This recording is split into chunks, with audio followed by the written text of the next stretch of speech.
Les Africains parlent aux Africains. Les Africains parlent aux Africains.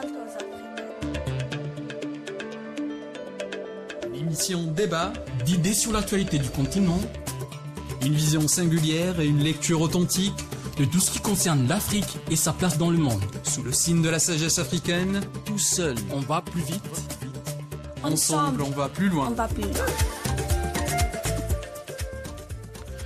Bonjour et bienvenue à tous dont les Africains parlent aux Africains.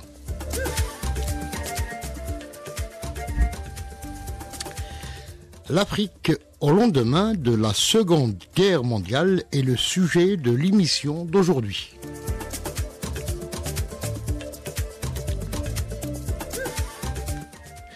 Il s'agit de revenir sur les grands bouleversements ayant marqué le continent, notamment après le fameux discours du général de Gaulle à Brazzaville.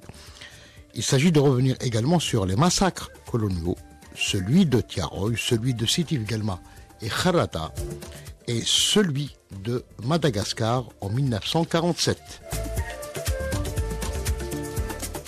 Il sera question également de l'éveil des Africains et de la dynamique panafricaniste après le congrès de Manchester de 1945. Pour évoquer ce moment de basculement dans le continent africain, j'ai le plaisir de recevoir dans les studios du Fleria FM Mzhoura Lahiani et Samuel Akizimana. Mzhoura Lahiani, bonjour. Bonjour.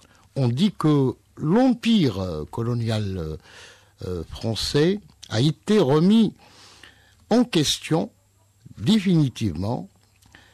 Elle a été remis en question dans la mesure où il n'a plus de légitimité morale et politique à partir de 1945. Et cette légitimité perdue sur le plan moral notamment est traduite par ce fameux discours de Gaulle qui voulait maintenir l'Afrique sous la domination coloniale à travers la violence, mais aussi à travers la ruse. La ruse, effectivement. Moi, j'aimerais revenir d'abord sur le contexte en fait de cette époque en 1945. Donc, avant 1945, nous savons tous que l'Afrique, elle était toujours sous l'emprise coloniale européenne, et tous les pays africains, même si la guerre ne se passait pas sur leur territoire, même si ça se passait pas sur le continent, mais ça les affectait parce que tous les soldats, principalement, pas tous, mais la plupart, la majorité, c'était des Africains. Enfin, c'était ça venait de toutes les colonies africaines. De toutes les colonies africaines.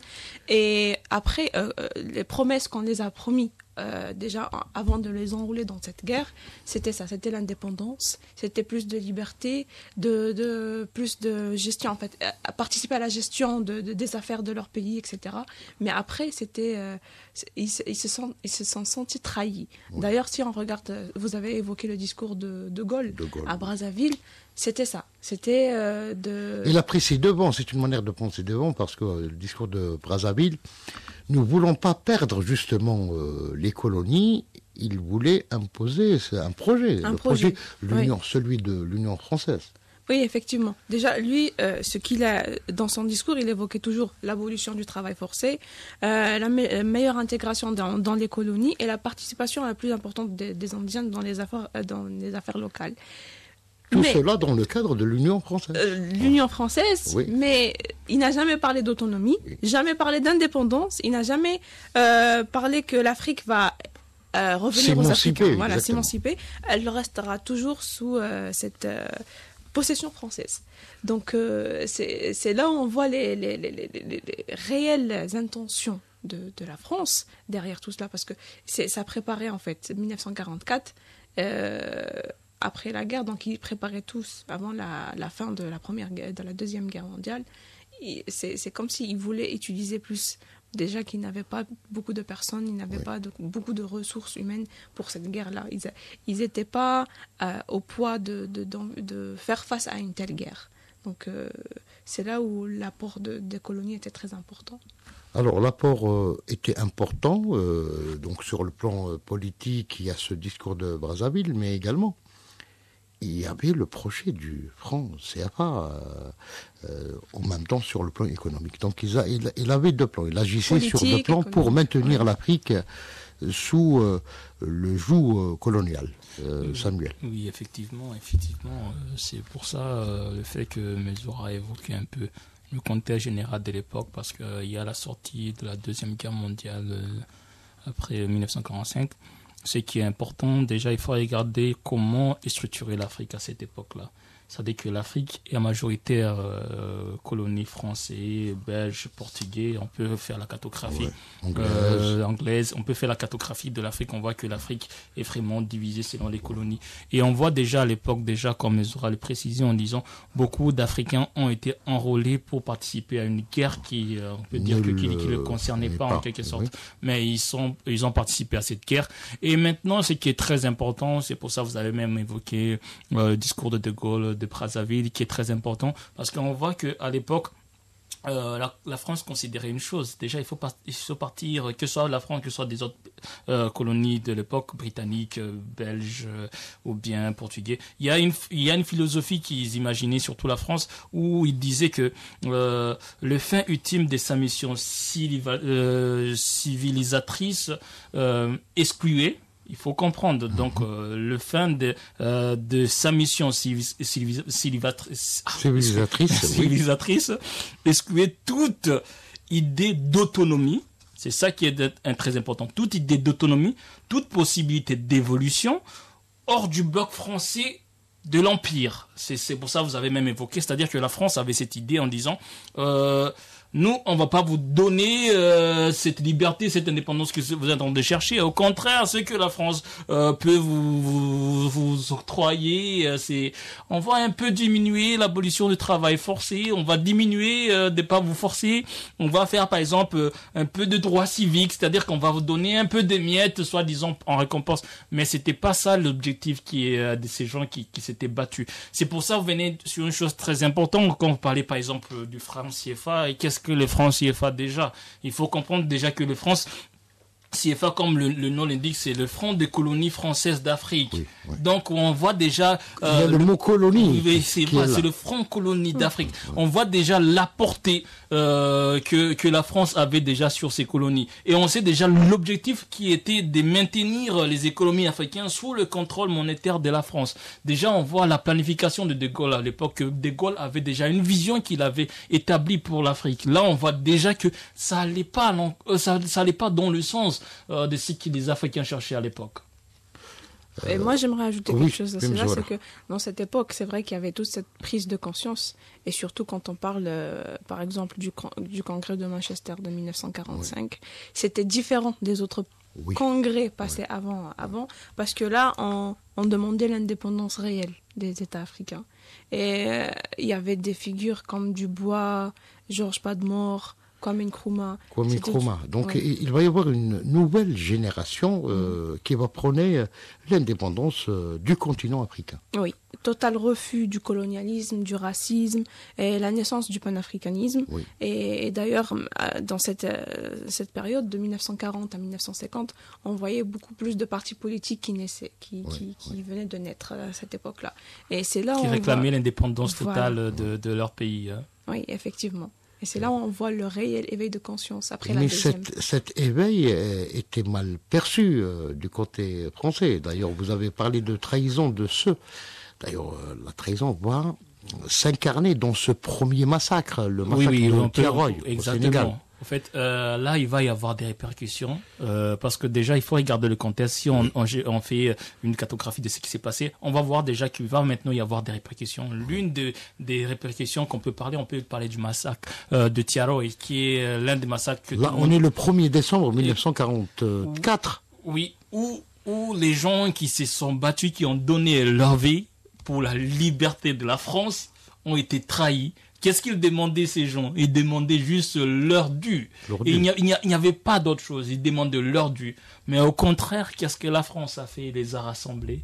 Et en les assemblant, il y a eu un massacre, dont on parle du massacre de Tiaraoui, où on dit que les gens étaient entassés. En fait, on a créé, comment je peux dire, les fausses communes. Ils ont fait des fausses communes où ils ont rassemblé, ils ont étalé, ils ont couvert, alors que c'est des héros qui sont battus pour la France. Il y a le massacre de Tiaraoui, il y a le massacre... Alors, il y a un deuxième massacre qui a été donc... c'est le massacre de Sétif, Guelma et Kharata en Algérie. C'est exactement pareil, parce que les nationalistes algériens pensaient que l'effort de guerre consenti par les Algériens allait se traduire par l'indépendance. Mais voilà que la France ne l'entendait pas de cette oreille, elle va organiser un massacre oui, effectivement. Abominable à Sétif et à Guelma et Kharata. Parce que déjà, là, il faut comprendre que les Africains, en général, toutes les colonies, demandaient juste la réelle indépendance, d'après ce qu'on les a promis. On leur a promis des indépendances, tout ça pour les motiver, et à la fin, ils se retrouvent dans le contraire de tout ce qui était comme promesse. Et la chose, ils ont revendiqué leurs droits. Ils ont manifesté pacifiquement. Pacifiquement, exactement. Mais la réponse de l'autre côté, elle était sanglante. Ouais, bombardement des villages. Donc on va toujours dans le côté où on voit... C'est une répression organisée par l'armée. Exactement. Oui. C'est pour montrer un peu la violence de la chose. Mais on ne peut pas seulement se limiter à ça. Pour regarder un peu... Dans tout ça, c'est des millions de morts. On peut aussi ajouter le massacre du niveau de Madagascar de 1947. Avant 1947, parce que Mzora a évoqué donc la naissance d'un certain nombre de partis. Donc en Algérie, il y a tout un mouvement, donc les AML, les Amis du Manifeste et de Liberté. Donc un mouvement qui a réunifié pratiquement toute la classe politique algérienne dans l'objectif justement de réclamer l'indépendance. Mais au Cameroun, il y a l'exemple de l'UPC qui sera également donc pourchassé et les militants emprisonnés, arrêtés, quand ils ne sont pas massacrés, Mzola. Oui, effectivement. Au Cameroun également. Au Cameroun, en fait, dans plusieurs pays africains, on voit ça. Donc les partis politiques, ils ont commencé comme ça. Après, dans certains pays, après des décennies de 45, on voit la naissance des partis politiques partout en Afrique. Et vous avez cité par exemple le FLN, l'UPC. C'est des partis politiques, enfin, surtout en Algérie, au Cameroun, on dit qu'ils ont connu les pires épisodes des massacres de la part de la France. L'Algérie, avec la guerre, c'est connu. Le Cameroun, avec la même chose. C'est des pays qui ont revendiqué leur indépendance totale, et c'est comme ça qu'on leur répond. Juste parce qu'on voulait les maintenir toujours sous cette emprise française. Après, il y a cet exemple également abominable. Madagascar, 1947, qui s'inscrit toujours dans cette dynamique. C'est dans le même dynamique, parce que là, on va parler, par exemple, du mouvement démocratique de la révolution de Malagasy, pour ne pas dire malgache. MDR. Oui, c'est-à-dire ça, c'est dans le même cadre où ils sont en train de demander, revendiquer leur indépendance totale, etc. Et selon surtout des accords. Il faut regarder la situation à l'époque où les gens sont en train de réclamer leurs indépendances, etc. Mais on voit toujours que la répression est toujours la même à travers les colonies françaises, c'est toujours la même torture, les gens sont exclus, ils sont attrapés, exilés, c'est-à-dire c'est toujours la même chanson, on peut dire, partout, pour décourager cette révolution qui est en train de se mettre en place, pour décourager les gens qui sont en train de demander leur indépendance, etc. On voit toujours ces massacres qui vont suivre, c'est-à-dire que il y a un modèle opératoire qu'on peut identifier partout. On peut trouver qu'il y a des ressemblances un peu partout à travers des personnes qui sont en train de demander leur liberté, leur indépendance, alors que c'était il faut préciser, parce que vous avez parlé de quelque chose de très important, parce que ces mouvements ont toujours eu lieu, à part le massacre de Tiaraoui, c'est à travers de partis politiques pacifiques. C'était des demandes pacifiques pour leur liberté. Il n'y avait pas de violence à côté, mais la violence venait toujours de la part de la France qui n'hésitait pas à travers ses moyens, où ils utilisent peut-être des militaires, où ils utilisent des grands moyens, bombardement de villages, etc., pour montrer un peu la portée et l'importance que la France utilisait à travers ces répressions. Ça montre que les puissances coloniales, en fait, ils ne sont pas prêts à lâcher le pouvoir. Peu importe le prix, ils ne vont pas lâcher facilement. Et tout ça, quand on parle, par exemple, de tous ces massacres-là, même les bilans, comme le Tiaroy, on ne sait même pas combien, réellement. Après, il y a des historiens, etc., qui étudient, mais toujours on dit qu'on ne sait pas le chiffre exactement, c'est énorme. Le massacre de 8 mai, 45 000 personnes, des milliers de personnes. Pendant des années, donc jusqu'à présent, il y a un certain nombre d'archives qui n'ont pas été communiquées, qui restent donc dans les coffres-forts en France. Ils ne veulent pas divulguer ils ont dissimulé la vérité. La vérité est mystifiée, que ce soit le massacre de Tiaroy, le massacre de Sétif, le massacre de Madagascar et le massacre du Cameroun. Oui, donc, on est face à une ancienne puissance coloniale qui observe un déni concernant ces faits historiques. Oui, ce qui est là aussi, il faut voir que malgré tout ça, l'Afrique n'a jamais abdiqué. Parce qu'à travers ça, il y a eu toujours des hommes qui se sont battus. Parce qu'en regardant, la répression française était sanglante, où on ne s'est pas compté. Parce que si on regarde même à travers des recherches ou certains documentaires, on voit qu'il y a toujours des archives qui sortent. Oui. Et à chaque année, il y a toujours certaines choses qui sortent, qui montrent un peu le côté sanglante de l'histoire entre la France et ses colonies.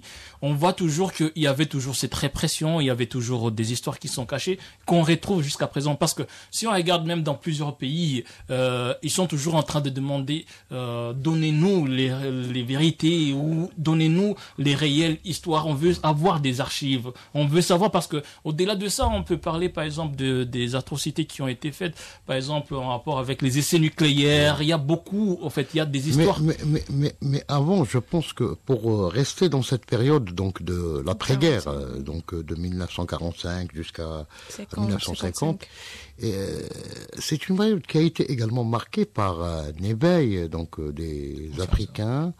Il y a une nouvelle dynamique, notamment Lilith, l'avant-garde africaine, qui a compris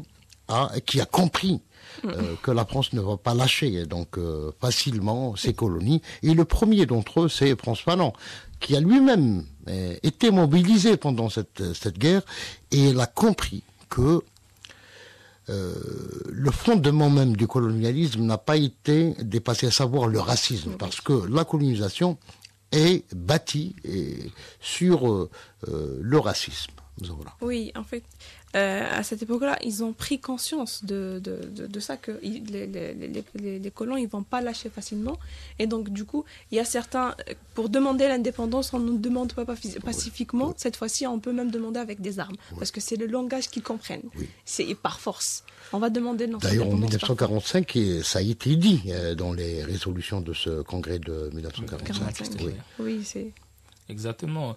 L'une des preuves les plus concrètes, on peut parler de la phrase de Kwame Nkrumah après l'invasion d'indépendance du Ghana, où il a dit « Le Ghana ne sera jamais libre tant que les autres pays d'Afrique ne seront pas encore libérés. » C'est pour montrer un peu la portée de cette mission qu'ils avaient compris, en disant il faut que nous soyons tous soudés pour combattre cet envahisseur, parce que l'envahisseur ne va jamais le laisser. On l'a fait pacifiquement et ça n'a jamais marché. Maintenant, si on doit soutenir, c'est pour ça on va revenir sur quelque chose qu'on aime parler sur l'Algérie. On dit l'Algérie est la Mecque de la révolution, parce que avec tout ce que l'Algérie avait subi, c'est pour ça l'Algérie aussi a octroyé des moyens militaires, etc., pour aider certains des pays comme la Mozambique à travers les mouvements de libération, parce qu'il y avait cette prise de conscience en disant il faut que nous soyons affranchis. Mais pour que ça se fasse, nous devons être tous unis et avancer dans la même vision, où on voit maintenant un dynamisme africain, où même on va voir que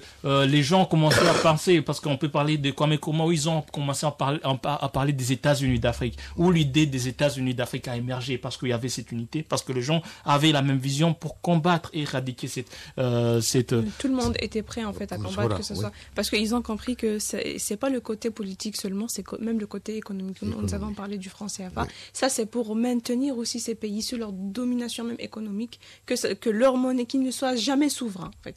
Que tout ce qui se passe sur le plan politique, sur le plan économique, parce que la politique et l'économie vont toujours ensemble. Donc, pour les maintenir toujours sous leur puissance, sous leur domination, on va trouver un moyen de les manipuler à chaque fois.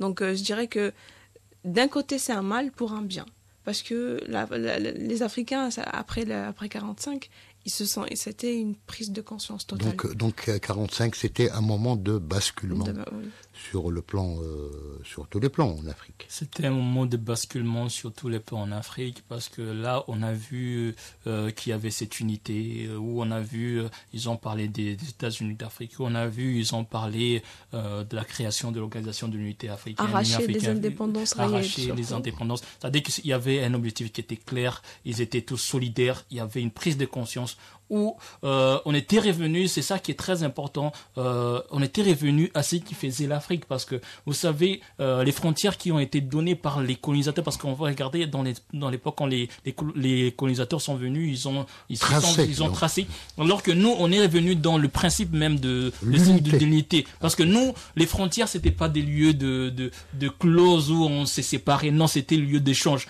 Maintenant c'est redevenu les mêmes principes où les gens se rencontrés pour échanger et pour combattre l'envahisseur, et dans tous les domaines, le côté économique, politique, tout. Et ce qui est bien, ce sera la dernière question. Le discours de Kwame Nkrumah, donc de 1945, reste plus que jamais d'actualité. Mais il n'a pas pris une seule ride dans le contexte actuel. Oui, effectivement. Cette nécessité d'union. Quand on parle de ces leaders, des pères du panafricanisme, du Bois, de Nkrumah, tous ces leaders-là, en fait, ils avaient une vision sur le long terme. Pour eux, l'Afrique, c'est... En fait, ils sont revenus à ce qu'on les a laissés comme héritage. Ils ne se sont pas focalisés seulement sur l'apport des Occidentaux, sur ce qu'ils voyaient sur le terrain. Donc pour eux, ils se sont reconnectés avec les racines. Donc l'Afrique revient aux Africains et nous devons travailler pour ça, nous devons lutter pour ça. Et il l'a dit, même Samuel, le Ghana n'aura pas son indépendance réelle tant que toute l'Afrique ne sera pas libérée. C'est là le principe d'unité et de fraternité. Vous savez, le mot de la fin à Samuel. C'est juste cette phrase que moi j'aimerais partager de cette personne que j'aime beaucoup, qui est Franck Fanon, pour montrer un peu les époques, parce que lui il avait dit quelque chose qui est très important, qui est ça: chaque génération doit, dans une d'une relative opacité, découvrir sa mission, la remplir ou la trahir. En fait, dans cette période-là, il y avait une mission. Ils l'ont remplie, ils n'ont pas trahi. Actuellement, il y a encore une mission. Nous sommes en train de la remplir. Voilà, donc ce sera le mot de la fin de cette émission. Mzora, merci beaucoup. Et Samuel, merci beaucoup. Excellente écoute sur les ondes d'Ifriqiya FM, la voix africaine. À très bientôt. Les Africains parlent aux Africains. Les Africains parlent aux Africains. L'émission débat, d'idées sur l'actualité du continent, une vision singulière et une lecture authentique de tout ce qui concerne l'Afrique et sa place dans le monde. Sous le signe de la sagesse africaine, tout seul, on va plus vite. Ensemble, on va plus loin.